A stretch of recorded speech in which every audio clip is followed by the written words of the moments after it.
મિત્રો હું south બોપાલમાં orchid પેરેડાઇઝમાં આવ્યો ઇલેક્ટ્રિકના કામકાજમાં. મારે સ્વિચ લેવા જવાનું છે એટલે હું જાઉં છું અને સ્વિચ લઈને આવી અને આપણે લગાવી દઉં. સ્વિચ લઈ આવો અને સ્વિચ લઈને આવી અને લગાવી અને પછી આપણે જાઉં. જો આ ગેટની બહાર નીકળી ગયા અને અહીંયા આપણી સાયકલ પડી છે. હવે સાયકલ લઈને જાઉં સ્વિચ લેવા માટે. સ્વિચ લગાવીને પછી જાઉં આપણે સાયકલ ઉપાડીએ. હવે સોબો સેન્ટર જાવીએ સ્વિચ લેવા માટે. મિત્રો હું આવી ગયો હું સોબો સેન્ટર સરદાર ઇલેક્ટ્રિકમાં. આપણે સ્વિચો લેવાની એટલા માટે જો. તો હવે આપણે જઈએ જો અંદર ભરતભાઈ છે સરદાર ઇલેક્ટ્રિકમાં.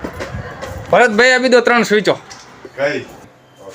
5 એમ્પિયર 2 અને એક 20 એમ્પિયરની હાઈફાઈની આપી દો. હાલો હવે મિત્રો આપણે અહીંથી સ્વિચ લઈ લીધી જો સરદાર ઇલેક્ટ્રિકમાંથી અને આપણી અહીં સાયકલ પડી છે. હવે આપણે જઈએ આપણા ઇલેક્ટ્રિક વર્ક. મિત્રો હું સોબો સેન્ટરમાં સરદાર ઇલેક્ટ્રિકથી સ્વિચોની લઈ લીધું છે અને હવે હું જઈ રહ્યો છું મારા ઇલેક્ટ્રિક વર્ક માટે. જો અહીંયા હું પહોંચી ગયો છું અને આપણે સ્વિચો લગાડીને પછી નીકળી જાઉં ઘર તરફ. સાઉથ બોપલમાં સફળ પરિસર છે એની પાસે ઓર્ચિડ પેરેડાઇઝમાં મારે ઇલેક્ટ્રિક કામ છે એટલે હું આવ્યો છું અને આપણે ઇલેક્ટ્રિકનું કામકાજ પૂર્ણ કરી અને નીકળી જઈશું ઘર તરફ. બ્લોગમાં ન હોય તો લાઈક શેર અને કોમેન્ટ કરજો અને ફોલો કરવાનું ન ભૂલતા મિત્રો. ફરી મળીએ નવા બ્લોગમાં. જય દ્વારકાધીશ. રાધે રાધે.